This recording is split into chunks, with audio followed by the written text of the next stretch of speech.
जरा सोचिए, अंधेरी रात, रास्ता एकदम सुनसान और अचानक से एक अकेली झोपड़ी। क्या करेंगे? दरवाजा खटखटाएंगे?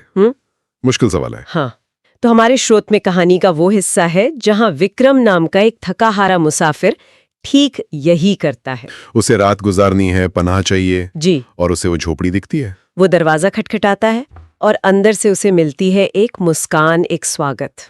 लेकिन अक्सर ऐसी कहानियों में जो दिखता है वो होता नहीं है ना। बिल्कुल। यहीं से रहस्य शुरू होता है। हाँ, तो विक्रम दरवाजा खटखटाता है और प्रिया नाम की एक लड़की जो बहुत खूबसूरत है दरवाजा खोलती है और वो मुस्कुराकर विक्रम का स्वागत करती है, अंदर बुलाती है। हाँ। बेचारा विक्रम ठंड से ठिठुर रहा था, उसके लिए तो ये बड़ी राहत की बात थी। और अंदर का माहौल भी मतलब शुरू में काफी आरामदायक सा लगता है।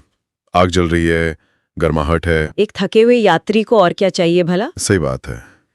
ये जैसे एक सुरक्षा का भ्रम पैदा करता है। हाँ, तो दोनों आग के पास बैठ जाते हैं, बातें करने लगते हैं। विक्रम शायद अपनी थकान भूलने लगता है। एक अजनबी जगह पर कोई मिल जाए तो थोड़ी हिम्मत आई जाती है। पर तभी कुछ ऐसा होता है जो माहौल बदल देता है। बात करते करते विक्रम का हाथ प्रिया के हाथ से छू जाता है, अनजाने में। और वो स्पर्श कहानी का ये टर्निंग पॉइंट है। हाँ, क्या होता है? विक्रम को महसूस होता है कि प्रिया का हाथ बर्फ की तरह ठंडा है। बर्फ कैसा? लेकिन वो तो आग के पास बैठी थी। बिल्कुल, ये कोई आम ठंडक नहीं है, ये एक अलौकिक मतलब अशुभ संकेत है। ओह, तो ये महज एक छोटी सी बात नहीं है। नहीं, बिल्कुल नहीं, ये कहानी का रुख बदल देता है। वो सारी गर्माहट, वो स्वागत, सब पर एक सवाल खड़ा हो जाता है। विक्रम के मन में जरूर खटका होगा। पहला साफ इशारा कि कुछ गड़बड़ है। और लोक कथाओं में अगर देखें तो ये ठंडा स्पर्श अक्सर मौत से या प्रेत वगैरह से जुड़ा होता है। अच्छा। ये जीवन की गर्मी का ठीक उल्टा है। लेखक ने यहाँ बड़ी चालाकी से डर का बीज बो दिया है, बस एक स्पर्श से। और इसके बाद तो चीजें तेजी से बदलती होंगी। हाँ, बहुत तेजी से। जैसे जैसे सुबह होने लगती है, मतलब पहली किरणें आती हैं, प्रिया का जो अक्स है वो धुंधलाने लगता है। धुंधलाने लगता है?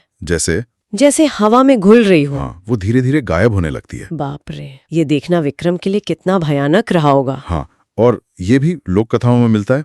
सुबह का उजाला, सूरज की रोशनी, ये अक्सर बुरी ताकतों को भगा देती है। हाँ, सुना है, रात का अंधेरा उनका वक्त होता है। बिल्कुल, सुबह होते ही उनका असर खत्म।